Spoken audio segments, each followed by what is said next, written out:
तो हेलो दोस्तों, अब अगन्य सूत्र को देखते हैं। अगन्य सूत्र क्या है? अगन्य सूत्र बौद्ध धर्म के दीर्घ निकाय के 34 सूक्तों में से 27वां सूक्त है। अगन्य सूत्र बौद्ध धर्म के दीर्घ निकाय के 34 सूक्तों में से 27वां सूक्त।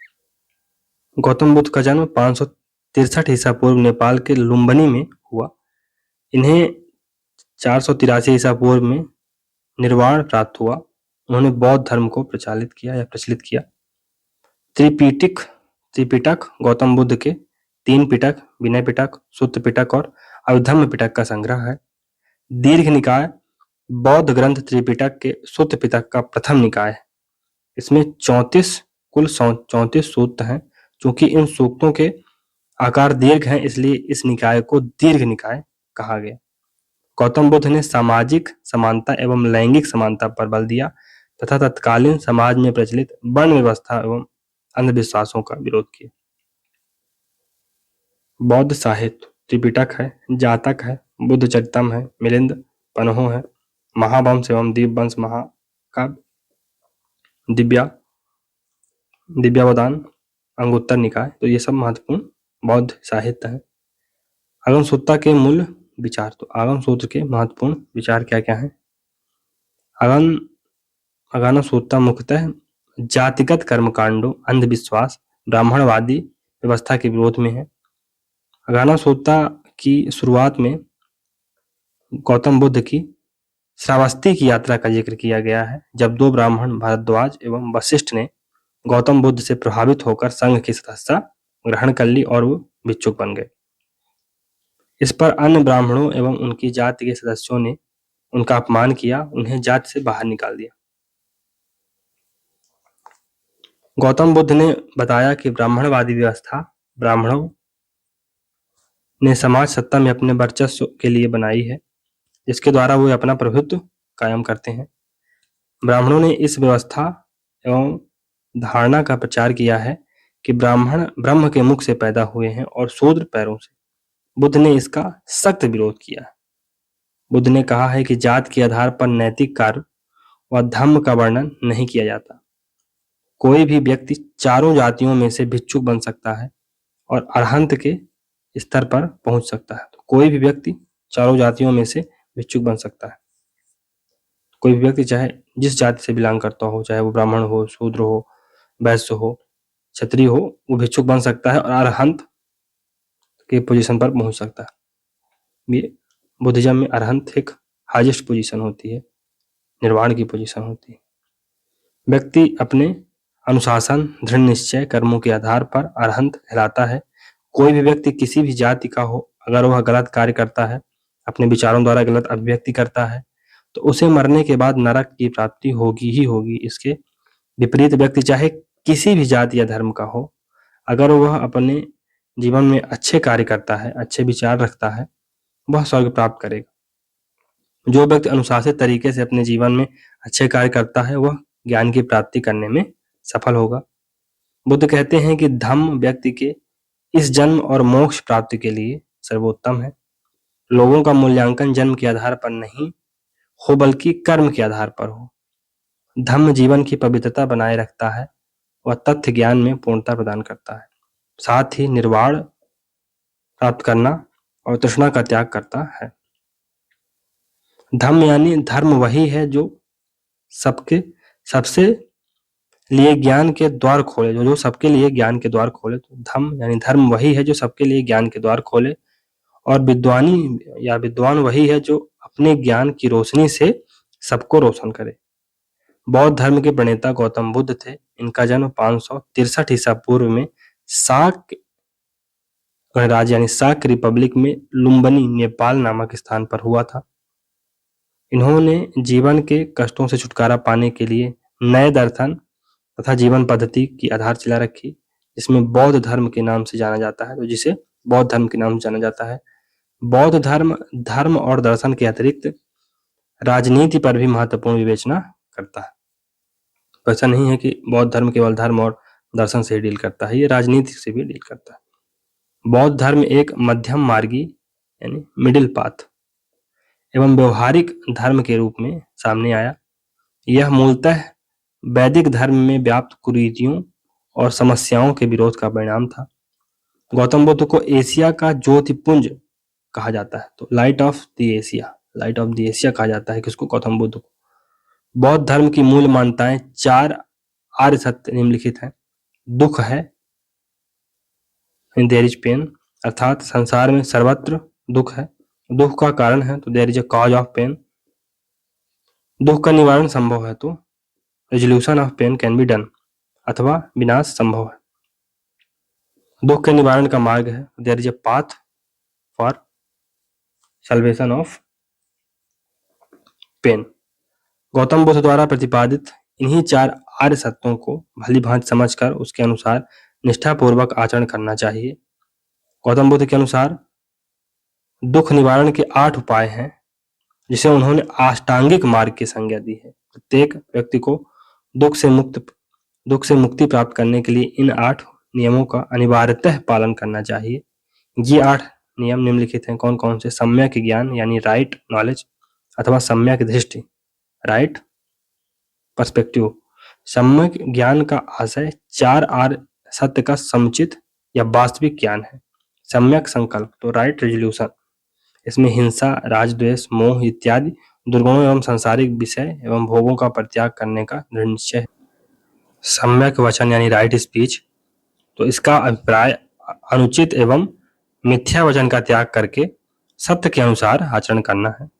सम्यक कर्मांत राइट एक्शन, हिंसा, द्रोह, दुराचार, वासना इत्यादि से संबंधित कुकर्मों का परित्याग करते हुए सदैव शुभ कार्य करना चाहिए। सम्यक आजीविका यानी राइट लाइवलीहुड, उचित व न्यायपूर्ण तरीकों द्वारा जीविकोपार्जन करना चाहिए। सम्यक व्यायाम राइट एक्सरसाइज, तो समस्त बुराइयों को नष्ट करने व सदैव सत्कर्म करने का प्रयास करना चाहिए। सम्यक मेमोरी यह राइट मेमोरी, सम्यक स्मृति, लोभ, मोह, क्रोध इत्यादि दोषों से मुक्त होकर चित्त की शुद्धि करनी चाहिए। सम्यक समाधि, राग, द्वेष इत्यादि द्वंद्वों से मुक्त होकर चित्त पूर्ण एकाग्रता प्राप्त करनी चाहिए। बौद्ध धर्म में अष्टांगिक मार्ग का विशेष महत्व है, क्योंकि इसमें मनुष्य को अतिशय भोगवाद और अत्यधिक कठोर संन्यासवाद, अतिशय अपरिग्रह के मध्य संतुलन का उपदेश दिया गया है। अतः बौद्ध धर्म की मूल विशेषता मध्यम मार्ग के नाम से जानी जाती है। बौद्ध धर्म में राजनीति से संबंधित निम्नलिखित विचार पाए जाते हैं। कौन कौन से? बौद्ध धर्म में राज्य की उत्पत्ति, तो बौद्ध धर्म में राज्य की उत्पत्ति के संदर्भ में समझौतेवादी यानी कॉन्ट्रेक्चुअल सिद्धांत को, कॉन्ट्रेक्चुअल थ्योरी को अपनाया गया है, जिसका वर्णन दीर्घ निकाय नामक ग्रंथ में मिलता है। बुद्धवादी परंपरा के अनुसार पहले धरती पर स्वर्ण युग था, जिसमें लोगों में सामंजस्य एवं प्रसन्नता थी। व्यक्ति का जीवन सद्गुणी एवं खुशहाल था। कालांतर में लोग लालची एवं स्वार्थी हो गए तथा अन्य बुराइयां उत्पन्न हुई व आचरण राज्य व आदर्श राज्य समाप्त हो गया। परिणाम स्वरूप लोगों ने आपसी समझौते, महासम्मत चुनाव के द्वारा एक राजा का चयन किया, जिससे अर्थव्यवस्था उत्पन्न करने वाले व्यक्तियों को जिसे अर्थव्यवस्था यानी तो केओस उत्पन्न करने वाले व्यक्ति हैं, उनको दंडित किया जा सके।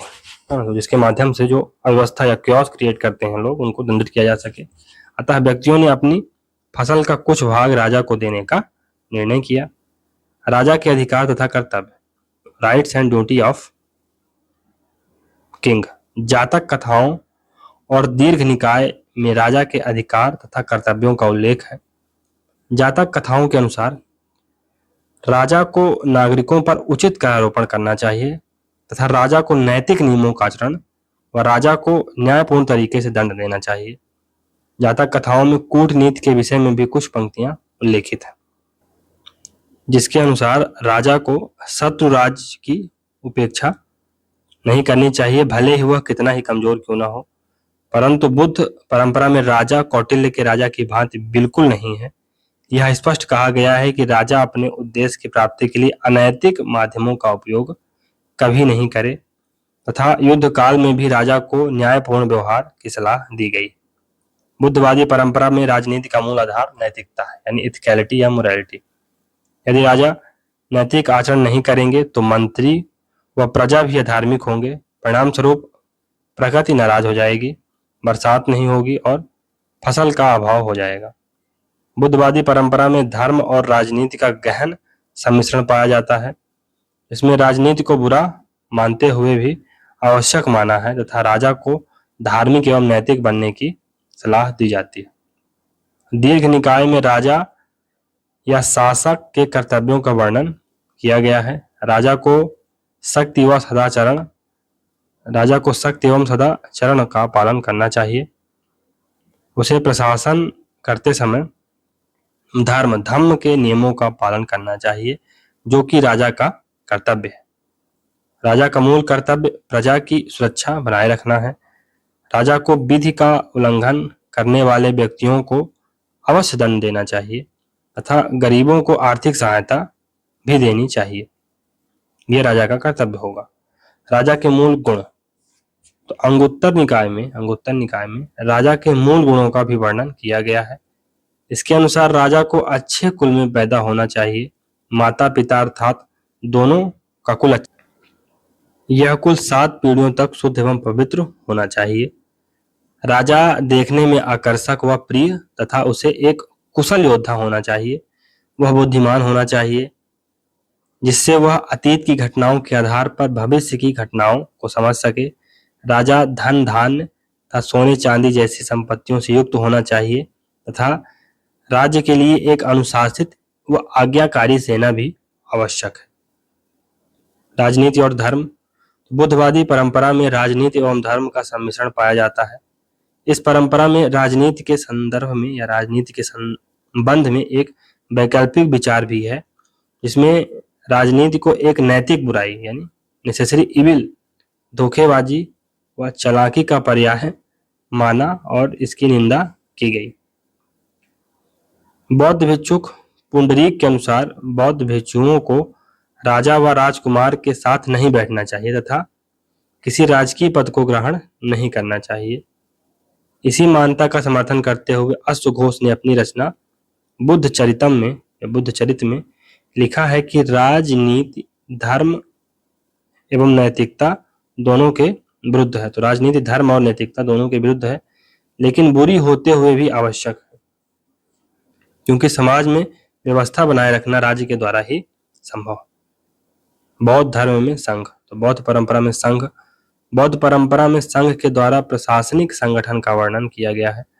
संघ के नियम, सिद्धांत व कार्य प्रणाली राजनीतिक संगठनों की तरह थे। संघ का विकास 3 चरणों में हुआ है। प्रथम चरण में प्रशासनिक संगठन का गठन नहीं किया गया था तथा संघ के नेता बौद्ध थे और समाज को नियंत्रित करने के लिए संस्था का अभाव था। बौद्ध भिक्षुक नैतिकतापूर्ण जीवन यापन करते थे एवं निर्वाण के लिए प्रयत्नशील रहते थे। भिक्षुओं के द्वारा बुद्ध के निर्देशों का पूर्ण रूप से पालन किया जाता था। संघ के विकास के प्रथम चरण में संघ से संबंधित सभी प्रकार के निर्णय लेने का अधिकार बुद्ध को था और उनका संघ पर पूर्ण नियंत्रण था और वे बिना सलाह के स्वयं कार्य करते थे। दूसरे चरण में वरिष्ठ बौद्ध भिक्षुओं को संघ में प्रवेश देने का अधिकार मिल गया। यह अधिकार पहले केवल बुद्ध के हाथ में था। संघ के विकास के बाद धार्मिक परंपराओं में भी सभी भिक्षुओं को भाग लेने का अधिकार दे दिया गया और वरिष्ठ भिक्षुओं द्वारा नए भिक्षुओं को प्रशिक्षण दिया गया। बुद्ध और भिक्षुओं के बीच का संबंध पिता और पुत्र की भांति था, अतः संघ में अनुशासन बनाए रखा जाता था। द्वितीय चरण में यानी थर्ड फेज में तृतीय चरण में संघ अत्यधिक बड़ा समुदाय बन गया, इसलिए बुद्ध और भिक्षुओं के कार्य भी बढ़ गए तथा उनकी कार्य प्रणाली में भी परिवर्तन हो गया। अब सभी बौद्ध भिक्षुओं को संघ में प्रवेश का अधिकार प्राप्त हो गया। यह उल्लेखनीय है कि पहले चरण में यह अधिकार केवल बुद्ध को था, लेकिन दूसरे चरण में यह अधिकार वरिष्ठ भिक्षुओं को दिया गया तथा तीसरे चरण में यह अधिकार समूचे संघ को प्राप्त हो गया। इसलिए तीसरे चरण में शक्तियां व्यक्ति के हाथों से स्थानांतरित होकर संघ में केंद्रित हो गई। संघ के 3 चरणों के विकास को शासन प्रणाली के रूप में इस प्रकार वर्णित किया जा सकता है। जब निर्णय की शक्ति एक व्यक्ति के हाथों में थी तब राजतंत्री शासन था। जब निर्णय वरिष्ठ भिक्षुओं के हाथ में था तो यह कुलीन तंत्री शासन बन गया, और जब निर्णय समूचे संघ के हाथ में आ गया तब यह एक लोकतांत्रिक शासन जैसा प्रतीत होता है। अगन सूत्र। तो अगन सूत्र ये दिग् निकाय का 27वां सूत्र है। इसे दिग् निकाय या लॉन्ग डिस्कोर्सेस कहा जाता है। दिग् निकाय मोस्टली जो बुद्ध थे उनके डायलॉग्स, उनके कथनों का कलेक्शन है, इसमें टोटल 180 डायलॉग दिए हुए हैं। दिग् निकाय सूत्र पिटाका का पार्ट है। अगम सूत्र बेसिकली जो वैदिक आइडियाज हैं, वैदिक जो रिचुअल्स हैं, इसके माध्यम से एक सोशल ऑर्डर मेंटेन किया जाता है। वर्ण के आधार पर, आश्रम धर्म के आधार पर उसको क्रिटिसाइज करते हैं, उसको चैलेंज करते हैं। अगन सूत्र इस धरती पर लाइफ का उदय कैसे हुआ, लाइफ कैसे जन्मी, उसको सोशल स्ट्रक्चर को, सोशल ऑर्डर, उसके स्ट्रक्चर को अच्छे से क्लियरली एक्सप्लेन करता है। इसके साथ ही साथ कास्ट सिस्टम को भी एक्सप्लेन करता है अगन सूत्र। अगन सूत्र में एक डिस्कोर्स मिलता है जहां पर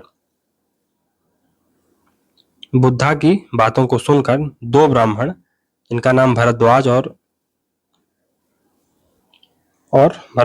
वशिष्ठ था, उन्होंने अपनी फैमिली और कास्ट को छोड़कर बौद्ध भिक्षुक बन गए थे। सोशल कॉन्ट्रैक्ट थ्योरी, तो ये क्या है? तो सोशल कॉन्ट्रैक्ट थ्योरी में क्या कहा गया कि लोगों ने एक ऐसे व्यक्ति को राजा के रूप में अपॉइंट किया जो कि क्या सही और क्या गलत है को बता सके, और उसको क्या टाइटल दिया? उसको टाइटल दिया महासमत्ता, यानी पीपल्स चॉइस। दूसरा टाइटल था Khattiya, lord of the rice field. तो राइस फील्ड का देवता या भगवान, राजा जो कि लोगों में ट्रुथ और धर्म की चीजों को इम्प्लांट करता है, उनको बताता है। 2 प्रकार के ब्राह्मण्स की बात की जाती है, एक जयंती और जायका। तो ये जयंती या जायका ये ऐसे पंडित होते थे जो फॉरेस्ट में मेडिटेट करते थे, फॉरेस्ट में उपासना करते थे। दूसरे अजायका, जिन्होंने बुक को कंपाइल किया है, जो पुस्तक लिखते थे, और इनको जायकाओं से ज्यादा ऊंची पदवी में देखा जाता था। एस्थेटिक्स, तो एस्थेटिक्स क्या थे? वो ये मतलब ये कौन थे? यानी एस्थेटिक्स माने तपस्वी। तो ये जो क्लास थी, एक नई क्लास उत्पन्न हुई जो कि सभी 4 क्लास के जो लोग थे, जो कि उन्होंने अपनी जो वर्तमान लाइफ थी उसे छोड़कर तपस्वी या साधु बनने का निर्णय लिया। तो ये काइंड ऑफ 5th कास्ट थी जो कि 4 क्लासों के लोगों से मिलकर बनी थी। तो 4 क्लासों के ऐसे लोगों से मिलकर बनी थी जिन्होंने अपना जो वर्तमान जीवन था, वर्तमान मोहमाया को छोड़कर तपस्वी या साध्वी बन गए।